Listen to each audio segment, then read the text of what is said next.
Je vais vous lire un petit ouvrage que j'ai trouvé récemment. Typiquement, il s'agit de petit ouvrage anarchiste par le Comité Invisible. Ça s'appelle L'insurrection qui vient.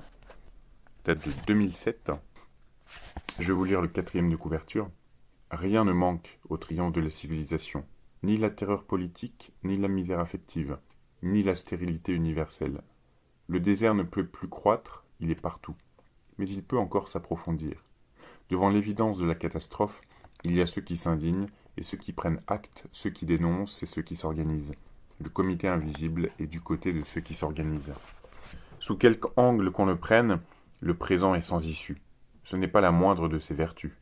À ceux qui voudraient absolument espérer, il dérobe tout appui. Ceux qui prétendent détenir des solutions sont démentis dans l'heure.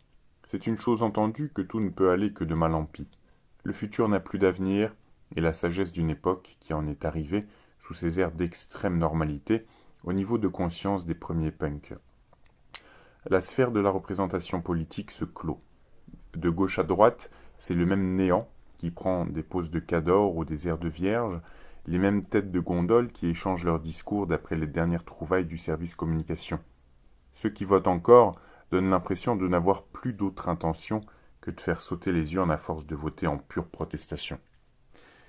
On commence à deviner que c'est en fait contre le vote lui-même qu'on continue de voter. Rien de ce qui se présente n'est de loin à la hauteur de la situation.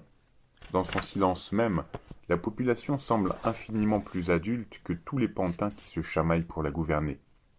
N'importe quel Chibani de Belleville est plus sage dans ses paroles qu'aucun de nos soi-disant dirigeants dans toutes ses déclarations. Le couvercle de la marmite sociale se referme à triple cran tandis qu'à l'intérieur la pression ne cesse de monter. Parti d'Argentine, le spectre du Cuese Vayan Todos commence à sérieusement hanter les têtes dirigeantes. L'incendie de novembre 2005 n'en finit plus de projeter son ombre sur toutes les consciences. Ces premiers feux de joie sont le baptême d'une décennie pleine de promesses. Le conte médiatique des banlieues contre la République, s'il ne manque pas d'efficacité, manque la vérité. Des foyers ont pris jusque dans les centres-villes qui ont été méthodiquement tus. Des rues entières de Barcelone ont brûlé en solidarité sans que nul n'en sache rien que leurs habitants. Et il n'est même pas vrai que le pays ait depuis lors cessé de flamber. On trouve parmi les inculpés toutes sortes de profils que n'unifie guère que la haine de la société existante, et non l'appartenance de classe, de race ou de quartier. L'inédit ne réside pas dans une révolte des banlieues, qui n'était déjà pas nouvelle en 1980, mais dans la rupture avec ses formes établies. Les assaillants n'écoutent plus personne, ni les grands frères ni l'association locale qui devrait gérer le retour à la normale. Aucun SOS racisme ne pourra plonger ses racines cancéreuses dans cet événement-là, à quoi seule la fatigue, la falsification et l'omerta médiatique ont pu feindre de mettre un terme. Toute cette série de frappes nocturnes, d'attaques anonymes, de destructions sans phrase, a eu le mérite d'ouvrir à son maximum la béance entre la politique et le politique. Nul ne peut honnêtement nier la charge d'évidence de cet assaut qui ne formulait aucune revendication, aucun message autre que de menaces, qui n'avait que faire de la politique. Il faut être aveugle pour ne pas voir tout ce qu'il y a de purement politique dans cette négation résolue de la politique, ou ne rien connaître au mouvement autonome de la jeunesse depuis 30 ans. On a brûlé en enfants perdus les premiers bibelots d'une société qui ne mérite pas plus d'égards que les monuments de Paris à la fin de la semaine sanglante, et qui le sait. Il n'y aura pas de solution sociale à la situation présente. D'abord parce que le vague agrégat de milieux, d'institutions et de bulles individuelles qu'on appelle par antiphrase société est sans consistance. Ensuite parce qu'il n'y a plus de langage pour l'expérience commune. Et l'on ne partage pas des richesses si on ne partage pas un langage. Il a fallu un demi-siècle de lutte autour des Lumières pour fondre la possibilité de la Révolution française et un siècle de lutte autour du travail pour accoucher du redoutable État-providence. Les luttes créent le langage dans lequel se dit le nouvel ordre. Rien de semblable aujourd'hui. L'Europe est un continent désargenté qui va faire en cachette ses courses chez Lidl et voyage en low cost pour encore voyager. Aucun des problèmes qui se formulent dans le langage social n'y admet de résolution. La question des retraites, celle de la précarité des jeunes et de leur violence, ne peuvent que rester en suspens, pendant que l'on gère policièrement les passages à l'acte toujours plus saisissants qu'elles recouvrent. On n'arrivera pas à enchanter le fait de torcher à vil prix des vieillards abandonnés, des leurs, et qui n'ont rien à dire. Ceux qui ont trouvé dans les voies criminelles moins d'humiliation et plus de bénéfices que dans l'entretien de surface ne rendront pas leurs armes, et la prison ne leur inculquera pas l'amour de la société. La rage de jouir des hordes de retraités ne supportera pas à plat ventre des coupes sombres dans ses rentes mensuelles, et ne peut que s'exciter davantage devant le refus du travail d'une large fraction de la jeunesse. Pour finir, aucun revenu garanti accordé au lendemain d'un quasi-soulèvement ne posera les bases d'un nouveau New Deal, d'un nouveau pacte, d'une nouvelle paix. Le sentiment social s'est bien trop évaporé pour cela. En fait de solution, la pression pour que rien ne se passe, et avec elle le quadrillage policier du territoire, ne vont cesser de s'accentuer. Le drone qui, de l'aveu même de la police, a survolé le 14 juillet dernier la Seine-Saint-Denis, dessine le futur en couleurs plus franches que toutes les brumes humanistes. Que l'on ait pris le soin de préciser qu'il n'était pas armé énonce assez clairement dans quelle voie nous sommes engagés. Le territoire sera découpé en zones toujours plus étanches. Les autoroutes placées en bordure d'un quartier sensible font un mur invisible et tout à fait à même de le séparer des zones pavillonnaires.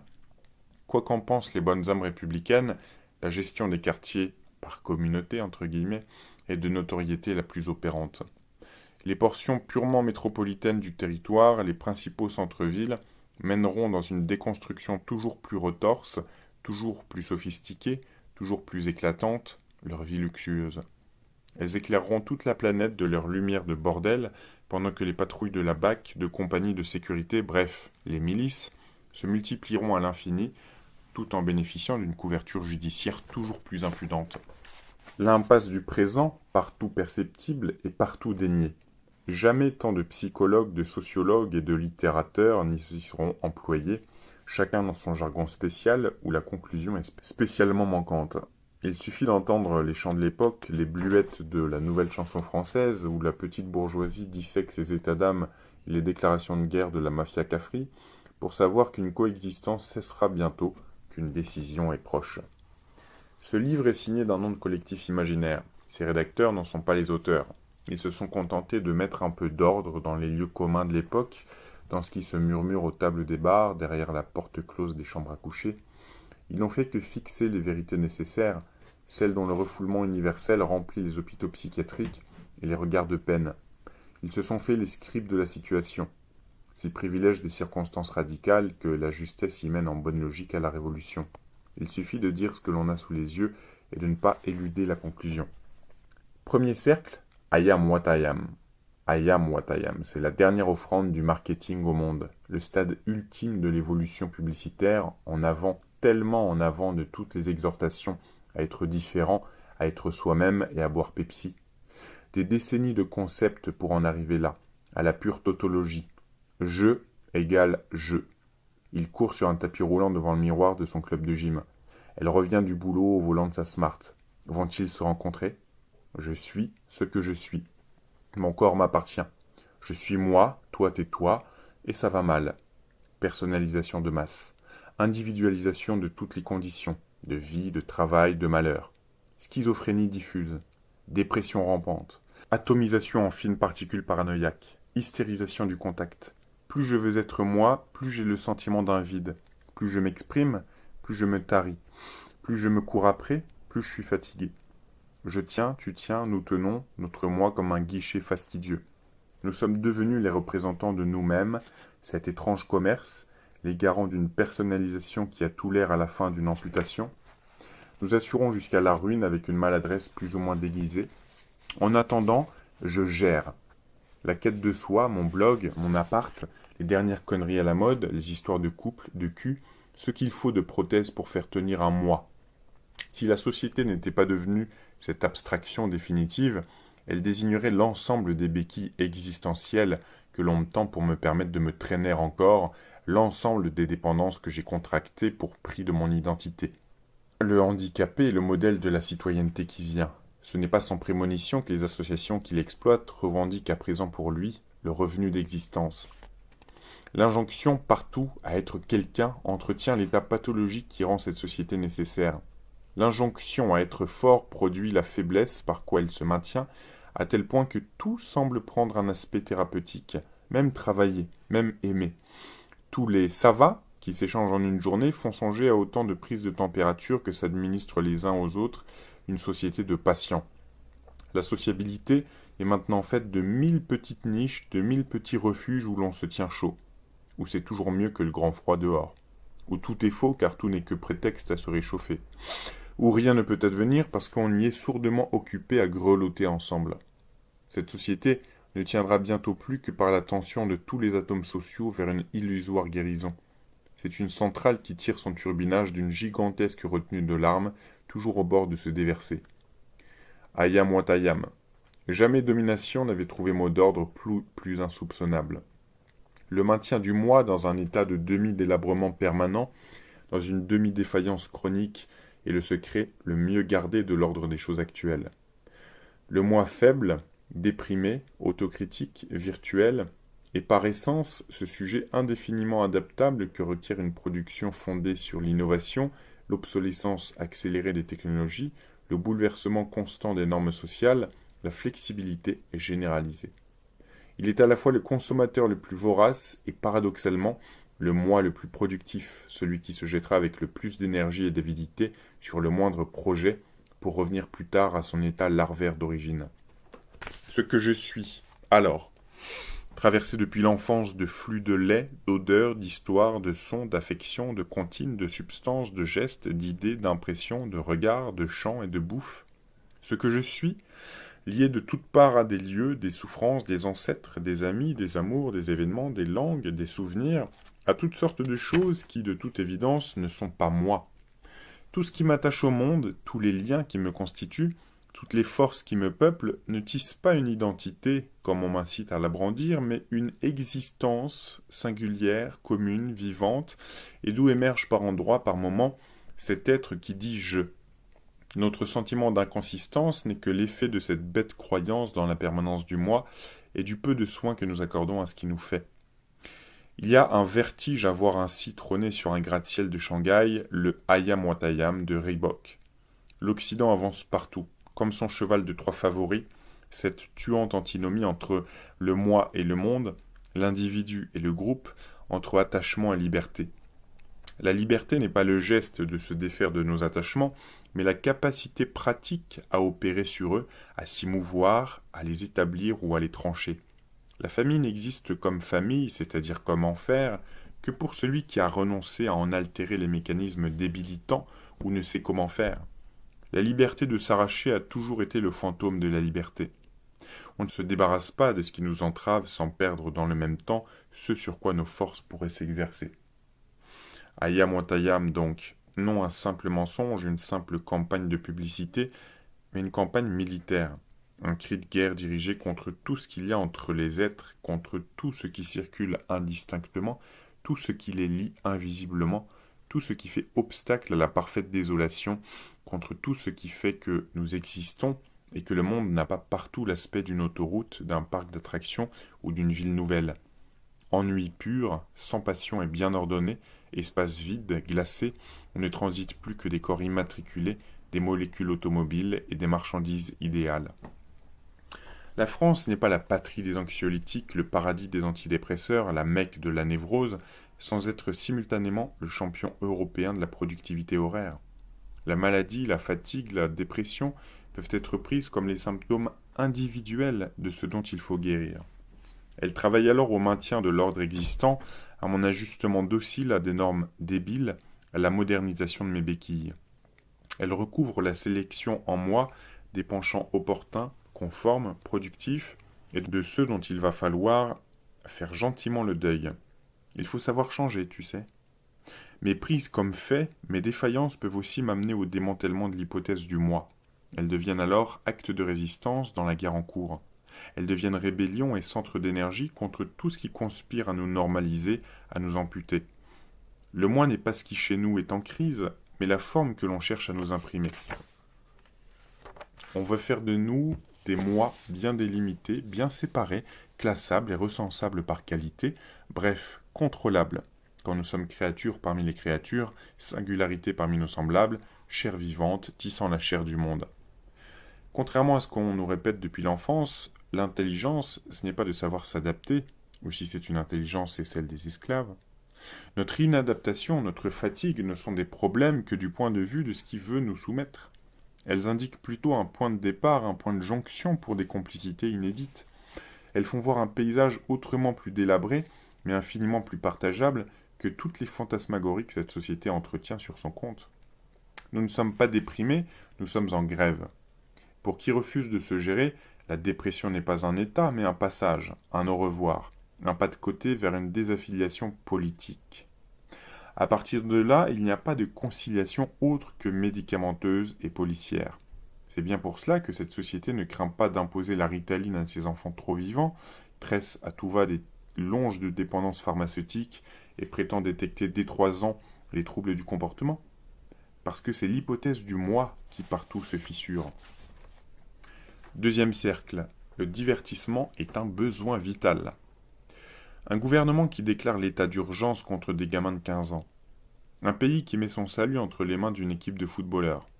Un flic dans un lit d'hôpital qui se plaint d'avoir été victime de violences.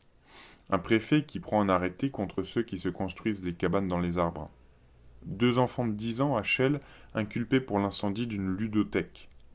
Cette époque excelle dans un certain grotesque de situations qui semblent à chaque fois lui échapper. Il faut dire que les médiatiques ne ménagent pas leurs efforts pour étouffer dans les registres de la plainte et de l'indignation l'éclat de rire qui devrait accueillir de pareilles nouvelles. Un éclat de rire déflagrant, c'est la réponse ajustée à toutes les graves questions entre guillemets que se plaît à soulever l'actualité. Pour commencer par la plus rebattue, il n'y a pas de question de l'immigration. Qui grandit encore là où il est né? Qui habite là où il a grandi? Qui travaille là où il habite? Qui vit là où vivaient ses ancêtres? Et de qui sont-ils, les enfants de cette époque, de la télé ou de leurs parents? La vérité, c'est que nous avons été arrachés en masse à toute appartenance, que nous ne sommes plus de nulle part, et qu'il résulte de cela, en même temps qu'une inédite disposition au tourisme, une indéniable souffrance. Notre histoire est celle des colonisations, des migrations, des guerres, des exils, de la destruction de tous les enracinements. C'est l'histoire de tout ce qui a fait de nous des étrangers dans ce monde, des invités dans notre propre famille. Nous avons été expropriés de notre langue par l'enseignement, de nos chansons par la variété, de nos chairs par la pornographie de masse, de notre ville par la police, de nos amis par le salariat. À cela s'ajoute en France le travail féroce et séculaire d'individualisation par un pouvoir d'État qui note, compare, discipline et sépare ses sujets dès le plus jeune âge, qui broie par instinct les solidarités qui lui échappent, afin que ne reste que la citoyenneté, la pure appartenance fantasmatique à la République. Le français est plus que tout autre le dépossédé, le misérable. Sa haine de l'étranger se fond avec sa haine de soi comme étranger. Sa jalousie mêlée d'effroi pour les cités ne dit que son ressentiment pour tout ce qu'il a perdu. Il ne peut s'empêcher d'envier ces quartiers dits de relégation, où persiste encore un peu d'une vie commune, quelques liens entre les êtres, quelques solidarités non étatiques, une économie informelle, une organisation qui ne s'est pas encore détachée de ceux qui s'organisent.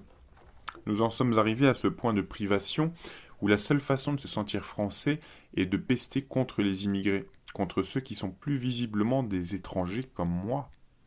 Les immigrés tiennent dans ce pays une curieuse position de souveraineté. S'ils n'étaient pas là, les Français n'existeraient peut-être plus. La France est un produit de son école, et non l'inverse. Nous vivons dans un pays excessivement scolaire, où l'on se souvient du passage du bac comme d'un moment marquant de la vie, où des retraités vous parlent encore de leur échec 40 ans plus tôt à tel ou tel examen, et combien cela a grévé toute leur carrière, toute leur vie.